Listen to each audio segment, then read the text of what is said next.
Welcome to OW3 Dubs, where fanfiction becomes an experience. Today's chapter 18 of Pulling My Weight by itsthechocopuff. Press play, relax, and let the story unfold. 18. Test equals. Another week passed and Sakura reflected on the weirdness of the dinner with her old sensei. How although they had not fully mended the bridge between them, the night had been almost civil. She also marveled at Genma's mother hen's overprotectiveness whenever she left the house, laughed at how awkward and suddenly shy Chojuro became while living with her and Genma, and made sure no one was giving Shikamaru shit for offering up the Kabikirabocho. Currently, she was standing before the Hokage, Shikamaru to her right, while the Godem stared at them over her steepled fingers. So, Tsunade began, settling back in her chair. You two have given me a multitude of headaches over the last few weeks. You're now here so we can go through them and see if your written reports add up. She plucked up a folder and pulled it open, flicking through the pages before she looked up at them. Diplomatic mission to Suna was a success. I've received a written confirmation from the interim case cage that he accepts the proposed treaty. Good job on that. When she saw Sakura and Shikamaru's smug grins at the news, she wagged her finger. Not so fast. I've also received a complaint about you threatening one of the Sans nobles and all but antagonizing an elder. Mei has said your methods were rather upfront, especially yours, Haruno, but you might need to assume a more diplomatic approach in the future. Not everyone finds being called an idiot by a couple of baby-faced chunin amusing. She said, and Sakura scowled. I can't believe they snitched on us. She grumbled, crossing her arms over her chest and glaring at the window. I bet the noble who complained was Chiyo. The old bat had it out for us since the beginning. Shikamaru agreed, and the elder might be the one who asked you if you were listening during that first meeting. I don't think she liked your response. It was a bit of a smackdown? Sakura offered, and delighted in the Nara's snort. A bit is a serious understatement, but that's an apt description nonetheless. They shared a grin until Tsunade cleared her throat and they snapped to attention. As I was saying, the blonde continued pointedly, and Sakura smiled sheepishly. You might want to think about adjusting your approach. Now then, a successful diplomatic mission makes this an A- rank. Haruno, this is your fourth. Nara's third, so well done both of you. The two chunin nodded and prepared to bow, but Tsunade's words stopped them in their tracks. However, as we well know, unlike the mission to Mist, this one didn't end when you left Suna. Both teens stiffened at her words. Nara, by successfully evading enemy forces, protecting an ambassador to Konoha and then taking his case despite it putting you at odds with people within your own village, yet managing to find a solution that is mutually beneficial and handling yourself in a professional and mature way, you have added another A rank to your name. Congratulations, the money will be available to collect from the missions desk when you leave my office. The village thanks you for your service. Tsunade paused, then turned to Sakura, Haruno, for successfully evading pursuit for an extended period of time, sacrificing your well-being for that of a foreign nin, protecting him at the cost of your own health, and then ensuring he was welcomed in Konoha. The village assigns an A- rank to your records. Sakura's heart skipped a beat. Her fifth. That means. However, you have also managed to subdue one of your attackers and leave him in a stable enough state that it was then possible to transfer him to T&I and interrogate him. For keeping our intelligence network up to date, you have earned another B rank. Well done. But Sakura had stopped listening. Shikamaru's slouch also disappeared for a moment as he snapped to attention, sharp brown eyes flickering from their Hokage to his partner. Prisoner? Sakura choked out, slightly nauseous. In T&I? Tsunade frowned. That's what I said. Anbu Agent Fox picked him up and brought him back to the village while Shiranui and Hitaki went on ahead. He's been in T&I since. He didn't tell me. Genma didn't tell me. Why wouldn't he tell me? No, there has to be another explanation. Did Anbu Agent Fox set out with Genma and Sensei? She asked eventually, noting Tsunade's frown but ignoring it for the time being. She needed to know. Yes. I sent her after them when I found out Shiranui and Hitaki left. From their report, they were able to join up. Forgive me, Tsunade-sama. I have to. And then she was flicking through the signs for Shunshin, feeling the chakra drain as she reappeared downstairs. Sakura ignored the tightening in her throat and the dull ache in her broken leg as she hobbled back home, the rhythmic sound of the crutches ordering her thoughts until indignation and anger replaced the hurt. When she walked through the door, Genma was lounging on the sofa, his hair down and one of his arms pillowing his head as he read. He sat up when she limped in, dropping her crutches in the corridor and leaning against the wall, arms crossed in front of herself defensively. "You all right?" Genma asked cautiously, his head tilted slightly as he regarded her worriedly. He didn't seem to understand why she was so angry. "How did your meeting with the Hokage go? Is someone giving Shikamaru a hard time?" "I can." But Sakura cut him off. "Why didn't you tell me Fox brought back a prisoner?" she asked and was surprised by how cold her voice sounded. Genma frowned. "What?" Various expressions flickered over his face and Sakura saw the exact moment he realized what she meant. But, to her disdain, he kept going anyway. "What are you on about? Kid, is everything alright? You heard me." Sakura snapped, surprised by how much hurt leaked through her tone. "Why didn't you tell me Fox managed to bring back a prisoner? You know I work for T&I. I could have done something with that." Genma stood, his hands outstretched. Whoa, if anything, a foreign Anbu would be way above your clearance level. You're Enko's apprentice, not the head of T&I. And I just forgot. I was a bit more preoccupied by your well-being and the month of D ranks I've had to serve out." Sakura did a double take. Did Genma not know that? Then, she sighed. Of course he didn't know. When she was interrogating Issei, she was called to the Hokage's office immediately after. There was no time to tell Genma what had transpired in the interrogation room. "Still, I've been here for a week, and we've been spending every evening together. Did you not think it was something I would have wanted to know?" she demanded, and Genma scowled. "You were recovering. You still are. I didn't think that was something you should be worrying over so soon." Sakura twitched. "Don't you think that should be my decision?" she asked, and this time it was Genma's time to wince, but he also stepped closer, looking more indignant than before. "Why the sudden accusatory mood?" Genma said, and Sakura briefly entertained the idea of reaching up and tugging on his hair in spite. "I feel like I'm entitled to know about someone who tried to kill me," she snapped, and Genma came close enough to grab her shoulder and shake her lightly. "There are people far more experienced and qualified who can get anything they want out of that Anbu. Your job should be to heal and train up so you're ready for whatever comes next. You don't need to do everyone's jobs for them." Sakura recoiled at that. "So, you're just concerned?" she asked, puzzled. Genma, on the other hand, threw his hands up, exasperated. "Of course I am. Come on, kid, it's been over a year. How have you still not gotten the memo? You're my partner, of course I'm concerned when you come home nearly missing a limb." She eyed the Tokuho up and down then sighed, all the anger escaping her. "I'm still mad at you, just so you know," she announced, at the same time as she stepped forward and wrapped her arms around his waist. Genma laughed, and hugged her around her shoulders, understanding what she didn't say. "I promise to try to keep you up to date next time." Sakura smiled, appeased for now. Small victories. A fortnight after her mini-fight with Genma, she had her cast removed and was under strict instructions from the nurse to avoid any intensive exercise until all of her physiotherapy was done, and she was still to keep the crutches. Apparently, even chakra-aided healing was not enough to regrow bone in a month. With her newly liberated leg, she'd hobbled over to the gates to see off the mist party.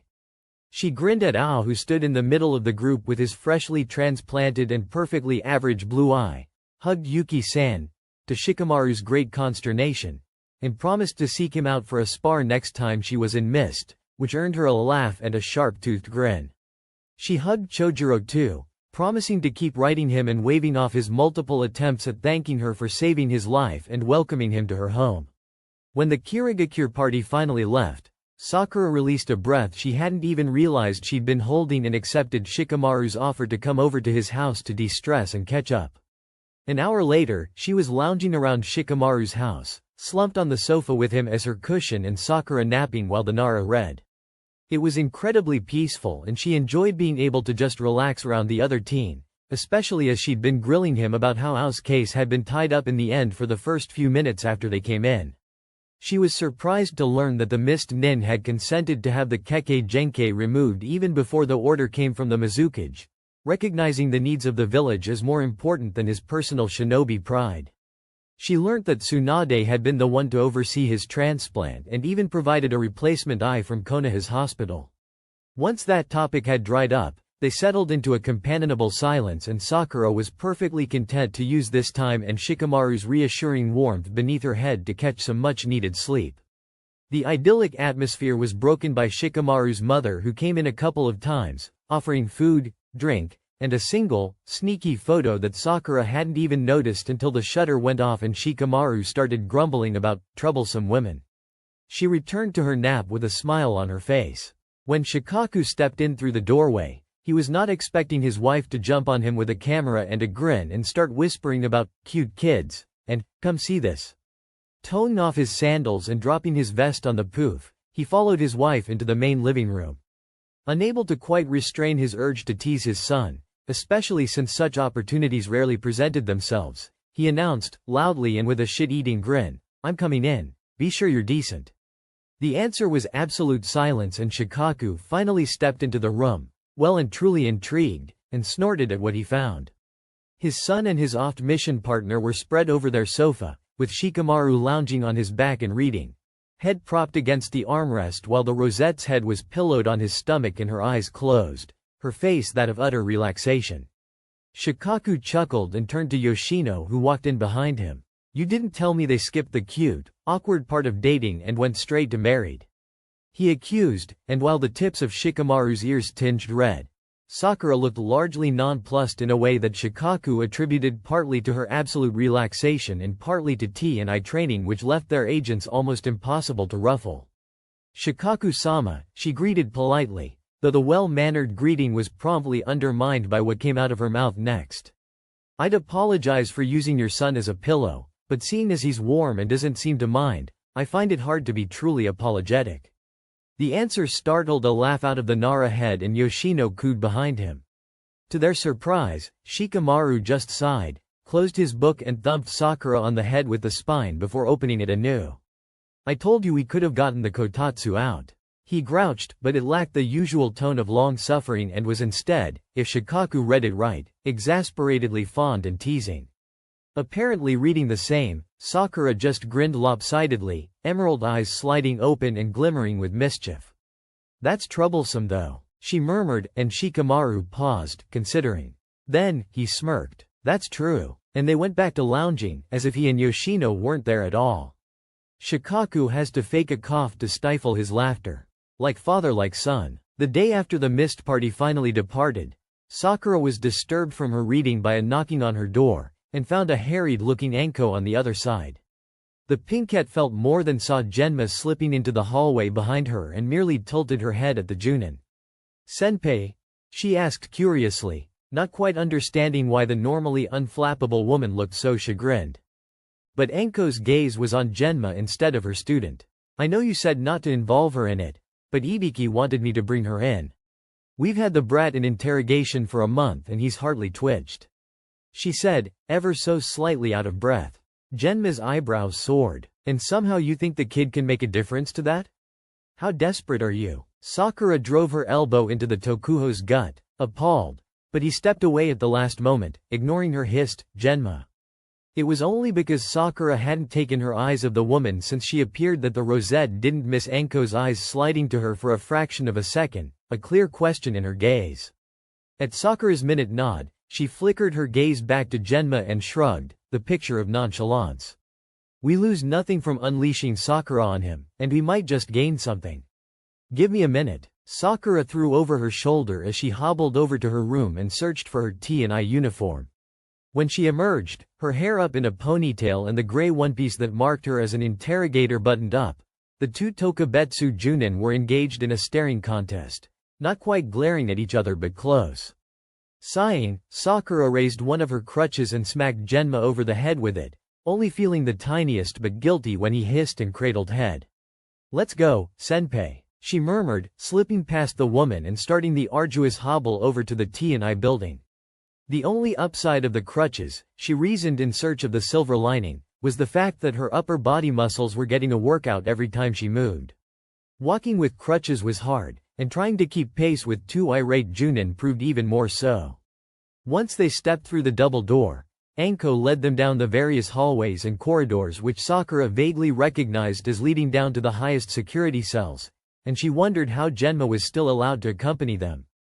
Her question was answered when Anko sent her through the door, explaining that Ibiki would brief her, but stopped Genma from entering. The last Sakura saw before the door shut and locked behind her was an accusatory glare the brunette shot at her senpai, and she wondered what could have caused such bad blood between the two. And then, the head of torture and interrogation rounded on her and Sakura was presented with a thick file and stern glare from her supervisor. "Are you willing to try your magic trick on this one too, Haruno?" Morino-san demanded, his gaze pinning her in place more effectively than any jutsu ever would. Medics ascertained he's about the same age as you. Visible signs of a stunted growth, not fully healed breakages, badly set bones, multiple scars, and a high tolerance for pain. Interrogation revealed complete emotional detachment, lack of the basic comprehension of interpersonal relationships, and a conditioned loyalty that even the possibility of death wouldn't shake. Sakura from the academy would have paled, probably thrown up, and asked how anything the Junin had told her was meant to help her.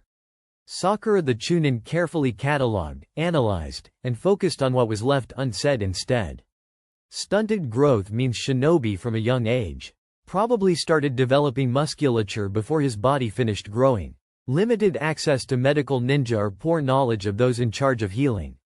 Trained to resist torture, most likely. Some kind of emotional training? Traumatic event which triggered an emotional detachment? Removed from society or any interaction with peers. And, a sick leader. Great. But, most importantly, I can use this. Sakura nodded to Ibiki, took a deep breath, clutched the folder to her chest and stepped through the cell door. Outside the cell, Anko was glaring at Genma, barring him from the room. "Let me in, Mitarashi," the brunette murmured, deceptively softly. "I want to know why you think the kid can change something." "Listen, Shiranui, I'm not keeping you out here for T&I regulations or Sakura, but for you." When the man looked ready to argue, she cut him off. "I know you have some idea of who the brat is. Her values, dreams, morals, whatever the hell you think is important. But beyond these doors? That matters shit. Within these walls, Sakura is my student in everything that entails. And that means that moral constraints or societal expectations matter little. You're training her to be an assassin, but have you ever actually seen her in action?" When Genma remained silent, she smiled wryly. It's easy to think she's still a kid when you haven't seen her rip a man's mind into shreds and walk out with a smile. How do you think she coped with a dozen Enbu after her and Sword Boy and survived on a broken leg? Kids vicious when need be, and within these walls and among interrogators, she will only get praised for going at someone from a different angle. There is no such thing as excessive force when dealing with traitors and security threats. Do you understand? I just don't think you're ready. Genma stared her down, then set his jaw. "I still want to see." Sighing, Anko relented and stepped up to the door, letting it swing open just as the door behind Sakura swung shut. Genma followed her up to the one-way window, his eyes trained on the pinkette and ignoring Ibiki's glare. Which Anko had to admit was a feat in itself. Inside, Sakura plastered a smile on her face, making sure it was as genuine as she could make it. "Good morning," she chirped, settling down in the chair opposite the prisoner. Ibiki wasn't lying. If you ignored the boy's deathly pallor and complete lack of expression, he looked to be no more than a year older than her. And, strangely resembling a certain Uchiha from her genin days. That thought nearly managed to dim the smile on her face, but she stubbornly kept it on, eyes trained to pick up the barest hint of a reaction. "I'm Sakura, I'll be with you this afternoon. My supervisor tells me that you haven't given him a name, but is there anything you'd like to be called? I might just make you up a nickname if you don't give me something." She smiled wider, tilting her head and letting her eyes close with her smile like Kakashi's did. When she opened them again, the boy was looking at her with the slightest trace of confusion in his eyes. Shrugging, she made sure to keep her cheerful demeanor up. "All right, you're officially Awaku-san." Making a show of flicking through her folder, she made sure not to look up at the boy until. "What do you gain from a nickname?" The teen's voice was soft, quiet, much like Chojiro's, but it lacked even the barest inflection. Making sure not to cringe at the monotone voice, Sakura smiled. "Gain?" she repeated, feigning confusion. "There's no gain from nicknames, Awaku-san. Just a foundation of familiarity."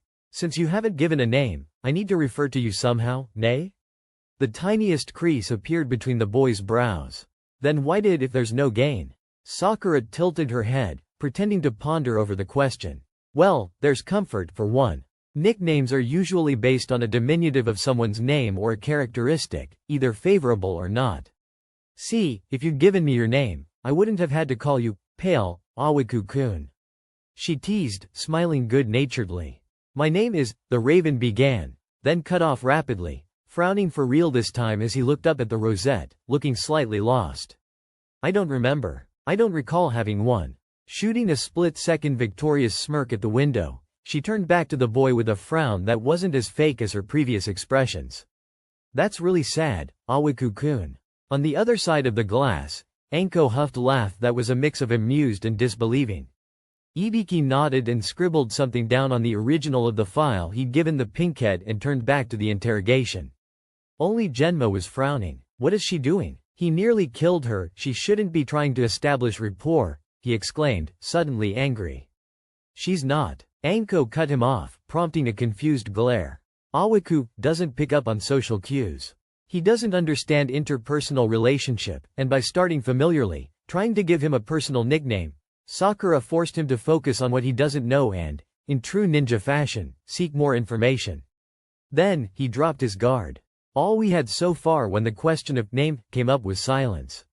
Now we know that he was most likely trained in this anbu-mockery from a really young age, or conditioned to respond only to a pseudonym.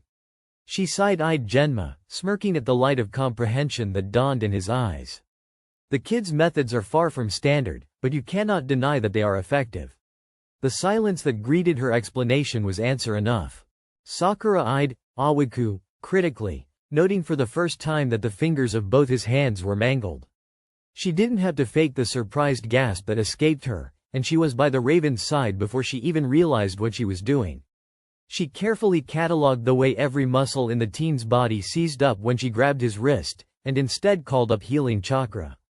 She carefully set the bones, reattached the torn ligaments and healed the tendons, then switched onto the other hand. Sakura noted but didn't comment on the way the boy's eyes were trained on her, calculating but also confused. When she was done, she smiled lightly. They'll still be tender and I'd really splint them if I had the resources, but they shouldn't hurt anymore. She announced when the calculating expression didn't fade. I do not understand. The boy replied. You are being kind. Why? You believe I am your enemy, no? Or else you would not have put me under that genjutsu. And like a switch was flipped, Sakura dropped the pleasant facade and narrowed her eyes. Believe. Trust me, Awaku-kun. I don't believe you are my enemy. I know so. You attacked a Konoha shinobi and a diplomat. That makes you my enemy, no? I was acting on orders. Came the curt reply, and Sakura smiled, but slyer and sharper than before. Whose orders is the real question, Awaku-kun? She purred, and the teen tilted his head in a vain mimicry of her curious expression, a faux confused frown marring his brow. The Hokages, of course. He replied, and Sakura nodded. Of course, of course. She acknowledged, then idly flicked through the file she still had open. If not for the fact that your explanation is full of shit, I would almost believe you. She observed casually, and when the teen tensed, she bared her teeth. The Godem personally sent me and my partner to secure the treaty with Mist. Tell me, what reason would she have to sabotage the very diplomats who'd formed that treaty? When all she received was silence, she barreled on. So, let's try this again. Whose orders were you acting on? When all that answered her was silence, she slammed her hand on the table. I know that your leader is a man. I know there's an underground base. I know there's at least 30 other operatives. I know you sleep in bunk beds, so there is interaction amongst the agents. I know that there were trackers amongst those 2 platoons after us, so you were planning an ambush. You were a pursuit squad, so you knew we wouldn't expect you. I know there are strict punishments for those who break whatever rules that govern you. But trust me when I say those punishments will be nothing compared to what you'll experience here. So tell me whose orders were you acting on? The teen blanched even further the more she spoke, then, the first real expression appeared on his face, anger. I can't tell you, he hissed, then froze, though Sakura noted that it wasn't from anything she had done. Sakura stilled too, noting the stress on the modal, and her eyes narrowed. Can't, she parroted back, frowning. Or, won't. When the boy remained silent, she sat slowly back in her chair, her mind working 100 miles an hour. Won't would mean you refuse to tell me for your own reasons, be they stubbornness or loyalty. Can't, however, implies that there is something physically preventing you from telling me, or showing me, she added, thinking back to how it felt as if something had kicked her out when she'd invaded the mind of one of the agents back when they were still on the run. Something had forced her out. Was it really such a stretch to think? Darting forward, Sakura grabbed the teen's wrist for the second time and concentrated on a diagnostic jutsu. She spread her chakra in a net all over his body, starting from his toes and working up. Then, something pinged, and the rosette stood, wobbling only slightly on the quick movement on her still tender leg, and slapped a, probably unnecessary, but better safe than sorry, paralyzing tag on the teen's forehead. Satisfied with the lack of resistance and with only the raven's eyes following her movements in alarm, she pried his jaw open and gripped his tongue, pulling it out of his mouth. She almost recoiled at the seal she found at the back of the muscle, but then the door to the cell slammed open and Ibiki stormed in.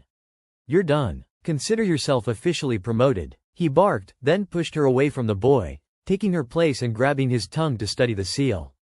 Grabbing her crutches, Sakura carefully hobbled out, her mind worrying with what she'd just discovered could mean. And then, her mind ground to a stop because she raised her eyes and met Genma's gaze. And he was looking at her like a stranger. Sakura felt the blood drain from her face, then she clutched her crutches close and flashed through the hand signs for the shunshin, gone before either her senpai or partner could say a word. Fuck. Anko found her half an hour later, curled up on top of the Nidaim's hair spikes and staring out onto the village. Surprisingly, the Tokuho just sat next to her and let the silence drag on for a good 5 minutes before she spoke. How do you know there was a seal? She asked at last, and Sakura was almost startled by the fact that the first question wasn't, why did you run? So she answered, though still didn't turn to look at the woman. Medical diagnostic jutsu. You cast a chakra net over your patient's body. It's why Anbu agents have their own medics. Anything imbued with chakra pops up. So the Anbu tattoo is visible. Sakura acknowledged. You can't see the pattern, but you know that there's something there which shouldn't be.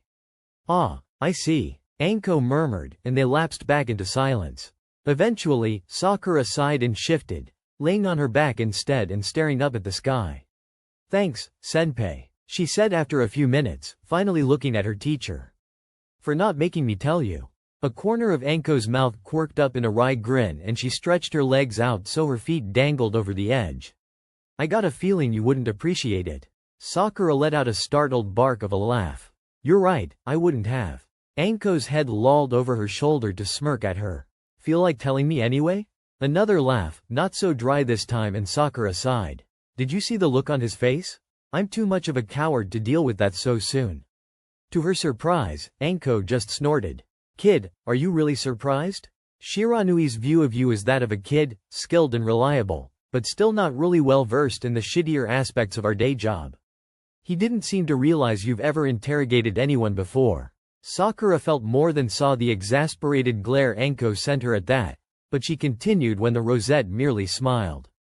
T&I has dealt with the darker parts of your training, and generally, what you see or learn doesn't tend to leave the building. So you've gotta cut him some slack, and I'm pretty convinced he'll just take it in stride and you'll go back to disgustingly domestic in a few hours. At that, Sakura couldn't help but laugh. Thanks, senpai, she said again, wiping a tear from her eye. Also, what did Morino-san mean by, consider yourself promoted, she asked, as that was something that had been bothering her since she left. Anko's grin was Machiavellian. It means precisely that. Welcome to the ranks of senior interrogators, she cheered, and smacked Sakura in the face with a black badge. Spluttering, the rosette pried it away from her face and squinted to read the tiny text in the light of the setting sun. Sakura Haruno. Torture and interrogation. Senior interrogator. Level 3, peering up at her senpai, she frowned. Level 3? Clearance level. Newbies get level 1, which is honestly nothing and barely counts. What you had before was level 2. So permission to do some interrogations and the ability to wander without supervision. Level 3 is most interrogations as well as access to files of current or previous prisoners. Some access to what intelligence or tactical dig-out, etc. Tonbo's level 4, I've got V, Ibiki, who knows, but that man is basically the god of T&I, and do you really think anyone's got the balls to tell him he can't look at something? They shared a laugh over the sheer ridiculousness of the idea till Sakura sobered up. I think I better head home. Genma should be there by now. She sighed and shifted to grab her crutches. Like I said, he should be fine with it. Then, she winked. But if he isn't, I've got a free couch in my living room. It's got more holes than fabric and the springs kill your back, but you're welcome to it. Letting out another bark of startled laughter, Sakura saluted the Tokuho and disappeared in a silent shunshin. It turned out that Anko was right. All Genma did was smack her upside the head for disappearing on him, then apologized if it seemed like he wasn't supportive or something like that, and assured her that he very much was. He just didn't realize his pink-haired kid was a menace in disguise. Then, after a week of purely physiotherapy following the excitement of the interrogation, Sakura had gotten a clean bill of health from her trainer and a reassurance that her leg was in a good enough state to resume light training. As soon as she repeated the news, Genma dragged her away from the desk in her room where she was busy poring over a scroll with the chakra strings technique she'd picked up in Suna, and pulled her outside. Genma merely laughed at her disgruntled expression, which Sakura was sure was a mix of indignant and confused, and winked. Don't you give me that face, we're just going to see a friend of mine. Scowling when she realized there would be no more details forthcoming, Sakura sighed exasperatedly and tried to see whether she could figure out where they were going. All her guesses were promptly shot down when Genma stopped outside a modest house on the outskirts of the newly rebuilt civilian sector and knocked on the door. She huffed when he laughed at her bafflement and lightly socked him in the arm, but any further quarreling could take place. They were interrupted by the door opening and Namiyashi-san? Sakura gaped, then glanced from the temporarily retired Tokuho to Genma and narrowed her eyes at the grin she saw on the latter's face. You didn't tell her where you were going? Rado asked, not even surprised but instead sounding long-suffering, like he almost expected that out of Genma. Sakura briefly considered what she'd learned of the brunette's sense of humor over the last year and a half and decided that actually, she probably should have expected this too. Indeed, Genma just shrugged, his grin never fading. Gotta keep the kid on her toes. And quickly twisted out of the way of Sakura's elbow and strutted into the house, laughing all the way. Rado just sighed and turned to Sakura with an apologetic smile. I'm sorry, I asked Genma to bring you over as well because I want to introduce you to someone. Sakura nodded slowly, cautious. Then, an epiphany struck her and her hand flew to her mouth. Baby, she exclaimed, eyes darting to Rado's face to see whether she was right, and at his nod and small smile, she started apologizing. I'm so sorry, I completely forgot. The brunette held up a hand to stop her, and Sakura quietened. From what Genma tells me, you were in the middle of Suna, negotiating a treaty. After what happened, I am not surprised you forgot, not to mention that I hardly expected you to remember in the first place. I haven't exactly made much of an effort to get to know you personally. Sakura blushed, feeling as if she was scolded despite being literally absolved of her faults, and frowned. I'm also to blame for that. I didn't bother learning more beyond the stories he told me of you. Rado smiled, the expression pulling slightly on the scar marring his face, and inclined his head in the barest of bows. Well then, I look forward to getting to know you as more than just Genma's kid. Sakura mirrored him with a relieved smile. Likewise, Namiyashi-san. Rado, the man corrected, but was interrupted as a beautiful woman stepped into the hallway they were still standing in, looking fond yet exasperated as she turned to her husband. What are you still doing here, Rai? Genma-kun has moved on to making the dinner you were tasked with while you kept poor Haruno-san in this dreary corridor. Off you go. She waved Rado towards the kitchen and Sakura had to cover her mouth to stifle her giggles when the man actually obeyed, disappearing into the main living area. Then, the civilian woman turned to Sakura and the rosette paled, slowly dropping her hand. Rado's wife was gorgeous, in that traditional, ephemeral kind of way that only royals normally managed, with pale skin and dark hair, and her eyes a dark, sparkling emerald, only a shade or so darker than Sakura's own. Oh, don't look so scared, she teased, pulling Sakura towards the living room. I've heard a lot about you, Haruno-san, and since Genma-kun came over a few days ago to tell us you were officially rid of the worst of your injuries, I've been wanting to meet you and to introduce you to little Kei-chan. It was only then that Sakura noticed a tiny bundle cradled in the woman's free arm, and she smiled despite herself at the hint of a brown curl and pudgy cheeks that peeked out from the blanket. Then, she turned towards Eri and bowed. "It is a pleasure to finally meet you, Namiyashi-san," she greeted, only to be waved off by the raven and treated to a sparkling smile. "None of that. I'll only accept Eri, none of this Namiyashi-san stuff," she demanded, wagging her finger at the rosette who couldn't quite stop a grin from forming. "Eri-san, then. And Sakura, please." Before Eri could get a word in edgewise, a loud clang resonated from the kitchen, and Sakura saw the woman freeze for a second, then scowl. Carefully, Eri pulled Kei free from the crook of her arm and wordlessly handed him to Sakura before she turned in the direction of the kitchen, murder in her eyes. In her peripheral vision, Sakura saw Genma shove the broken wok into Reido's arms and hide behind the bulkier man. The rosette snorted, only to wince when Eri marched in their direction with a shrill cry of, "Boys!" Both Junin flinched, and Sakura merely watched, mesmerized, as the frail, barely 5 feet 5 inches civilian took the broken wok out of her husband's arms and proceeded to use it to bash both men on the head. "I left you alone for 2 minutes. This kitchen better be spotless and you both better be alive when you're done, or neither of you get dessert and you, Rai, will be on nappy changing duty for the next month." And then she whirled around, a brilliant smile appearing on her face as her gaze met Sakura's, and the teen could only think one thing as the woman started making her way back to her. "I think I'm in love." And then, a small hand wrapped around her bangs and pulled, and Sakura looked down only to meet pair of sleepy green eyes in the exact same shade as those of the baby's mother.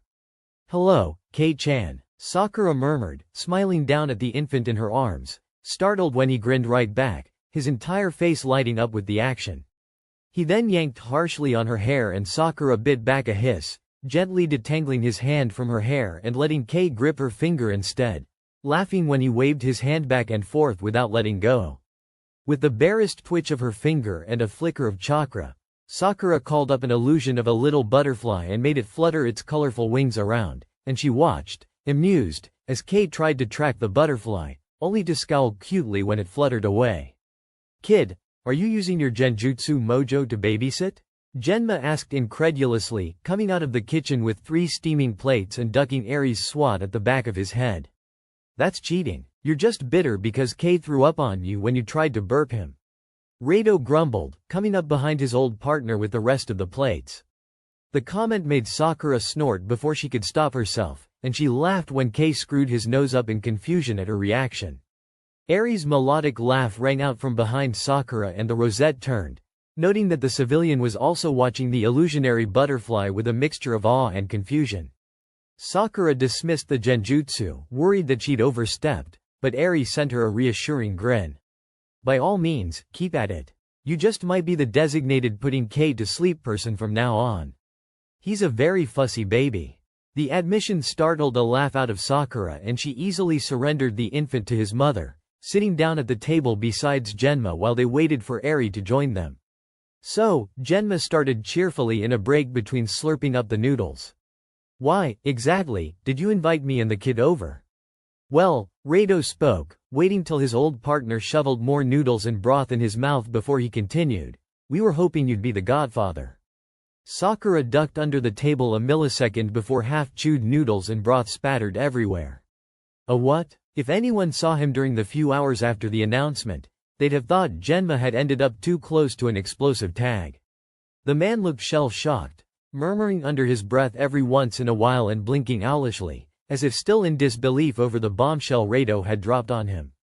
Sakura had been waiting for him to snap, patiently curled up on the sofa with one of the books she'd bought over a year back in Kiri. Then, the moment finally came. "I'm an assassin. I kill people. Have been doing it even before my voice broke when I was a brat. How on earth does that make me a good godparent candidate?"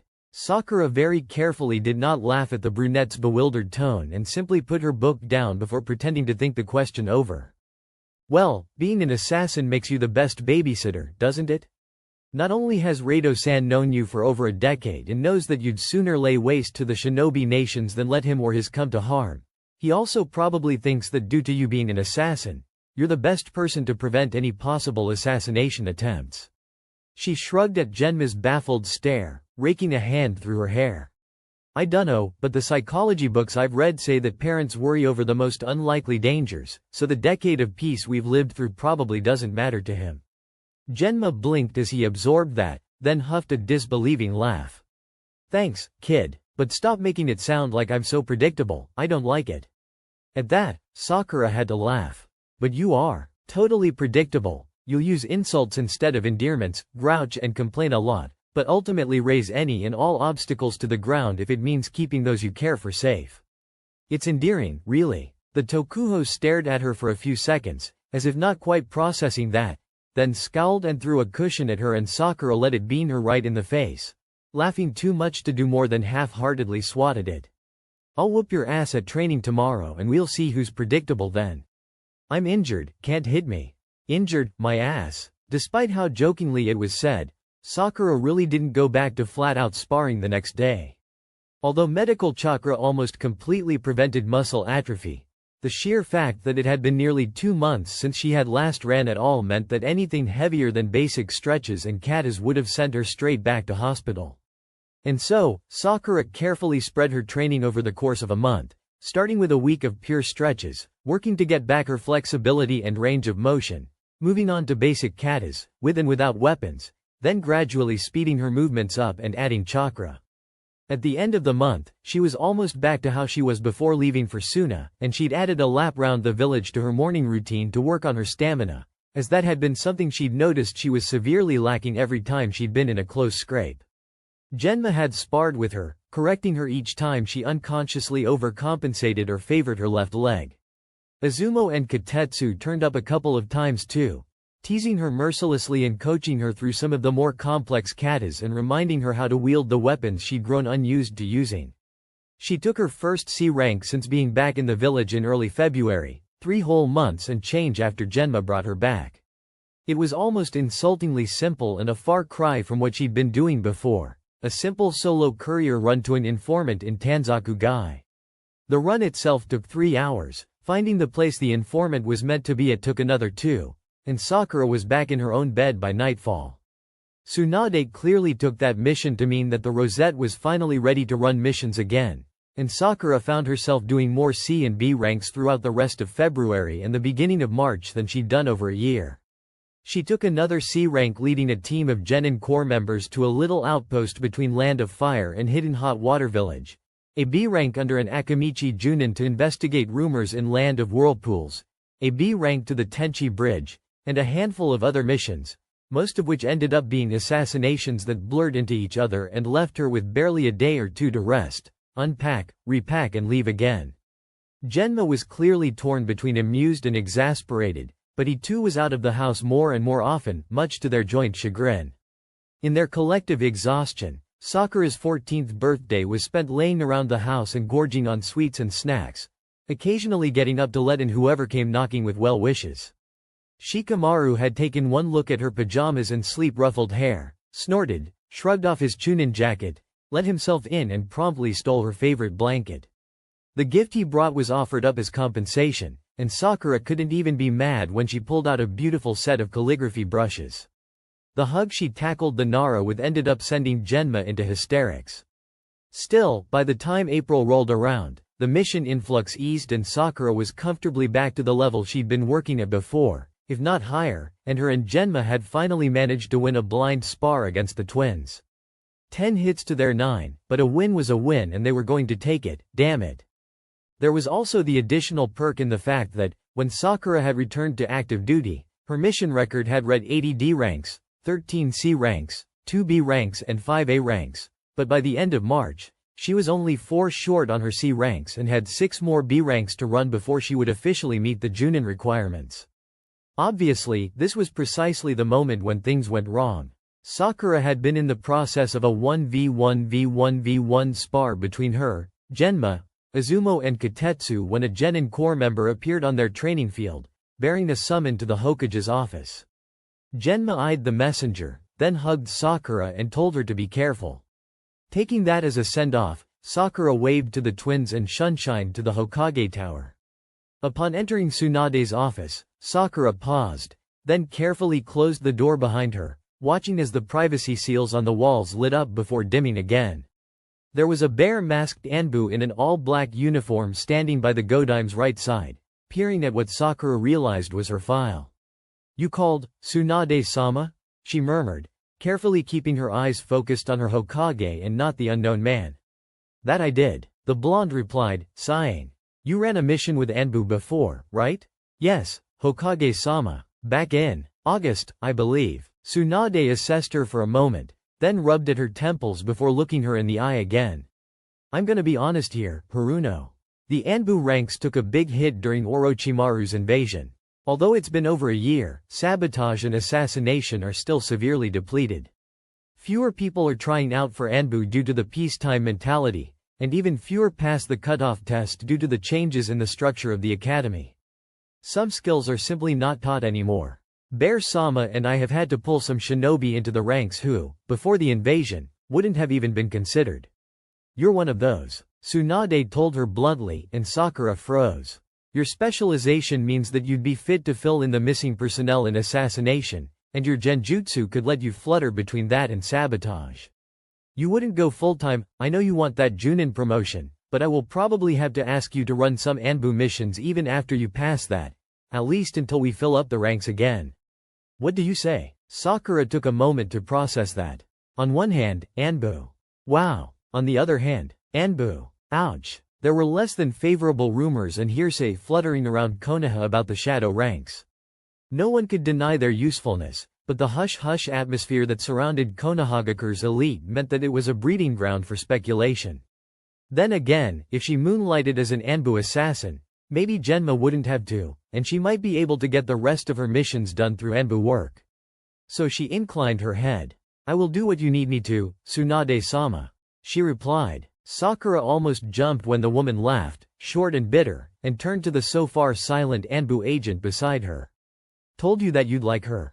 She still needs to pass the test," the deep monotone of the masked man replied, then grabbed Sakura's file from Tsunade's desk and somehow made it vanish. Sakura barely managed to catch a blank kabuki mask before it smacked her in the face.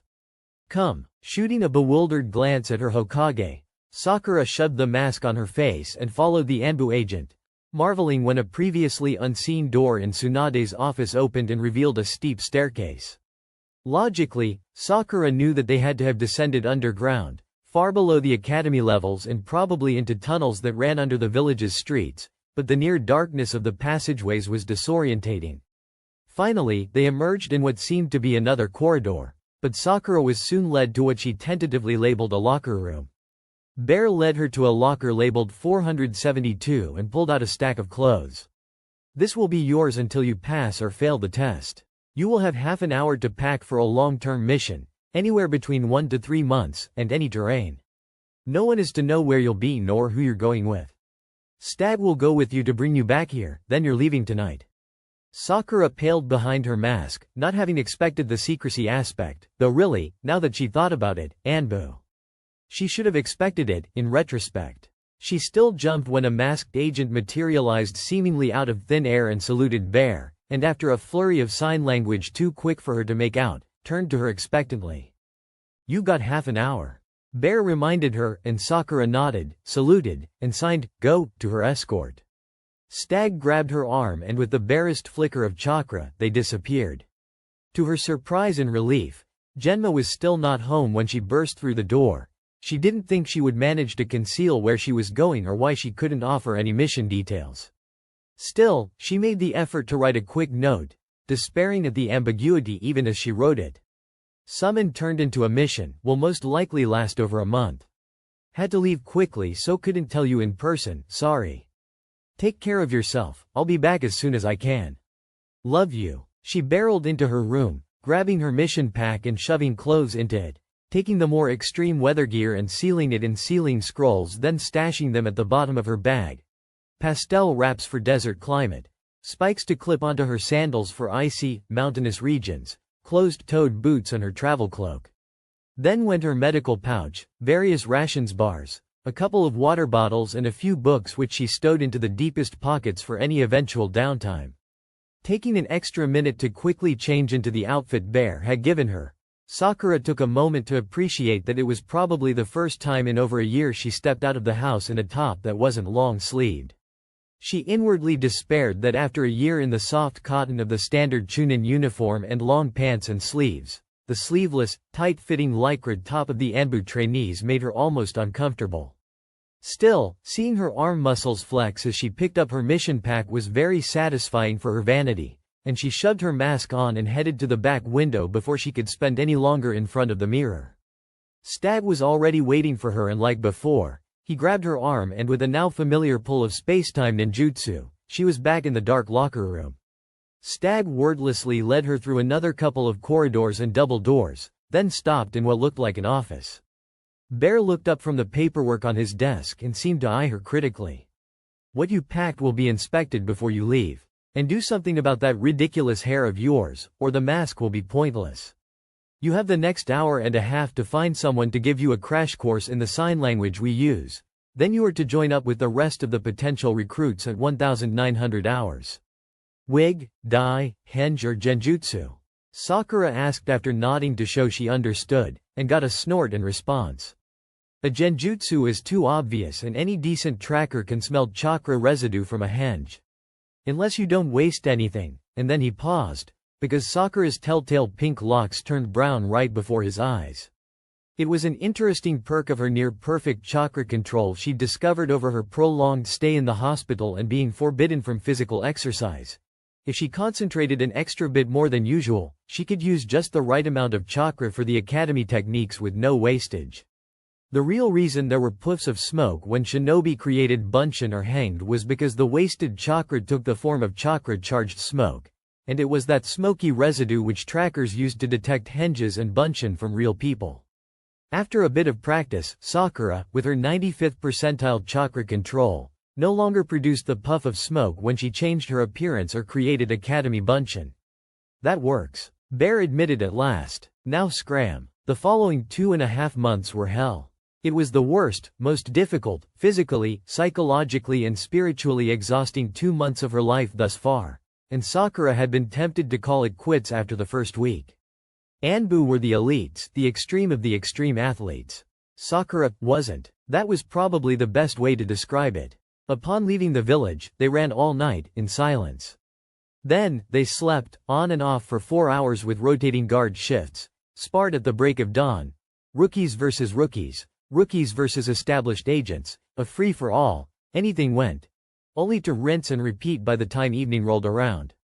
Physical conditioning, speed training, dodge training, ninjutsu training, genjutsu training, taijutsu training, bukajutsu training. By the end of the first week, Sakura's bruises had bruises, and she gained the ability of falling asleep while standing.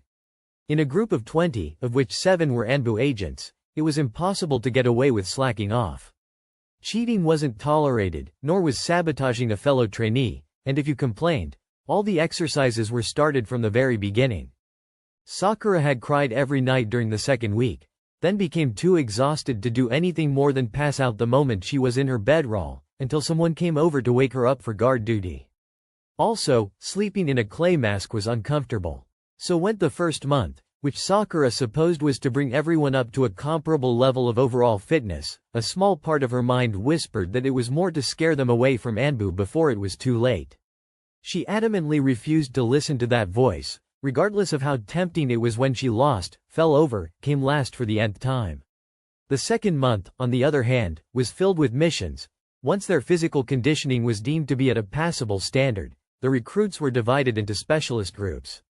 Of the 10 that remained of the original 13 trainees, 2 ended up in seduction, 3 in bodyguarding, 4 in sabotage, and only Sakura in assassination. That earned her a one-on-one trip around the shinobi nations with the androgynous-looking horse, and Sakura's kill count skyrocketed from around 30 to just shy of triple digits by the end of the second month. She didn't really know what to feel about that, so she avoided thinking about it at all. Horse was cordial but detached. They'd tell her, make a statement. Make it look like an accident, old age, jealous lover, natural causes, poisoning, or anything else that was specified in the mission scroll she wasn't allowed to look at, and Sakura would do it. She killed with a pillow, a scarf, a hairpin, an empty syringe, poisoned tea, electric shocks, knives, pens, senbon, her bare hands, it didn't matter. She'd spend a week of the time she was in the hospital with the nurses, filling in the gaps in her knowledge and learning how to heal broken bones. And yet, for every way she knew how to heal and mend, she knew 3 ways to kill and break. When the list of 50 targets was finally done, and wow, wasn't that a mindfuck and a half, 50 targets when before she'd had 5. They were heading back from the very north of the Land of Lightning to the rendezvous point in the Land of Whirlpools. Horse insisted on sparring with her every evening, so the journey stretched out for 9 days instead of the original week, but since Horse said it didn't matter and they'd still be early, Sakura didn't worry. She'd like to say that the last 2 months had made her considerably stronger than she was before, strong enough to be on par with Enbu agents physically at least. She'd really like that, but when Horse called for a spar, every evening, she got her ass kicked each and every time. When they arrived at the rendezvous point, Sakura had a day to rest before all of the other trainees eventually trickled in. 5 of the 6 other Anbu agents were there, and only 7 of the trainees besides Sakura. After one last free-for-all spar, they were heading home. It turned out only 6 of the 13 trainees passed the test, Sakura included. As of the last week of May, Anbu agent Jackal joined the ranks of Anbu assassins, barely resisting the urge to scratch at the newly inked tattoo on her arm as she folded her new uniform and stashed it neatly into her locker, finally back to the comfortable uniform of the average Chunin. All but stumbling out of the HQ and down one of the many corridors that deposited the agents inconspicuously onto the streets of Konoha, Sakura crawled her way out of one of the trapdoors that led out into the Nara forest.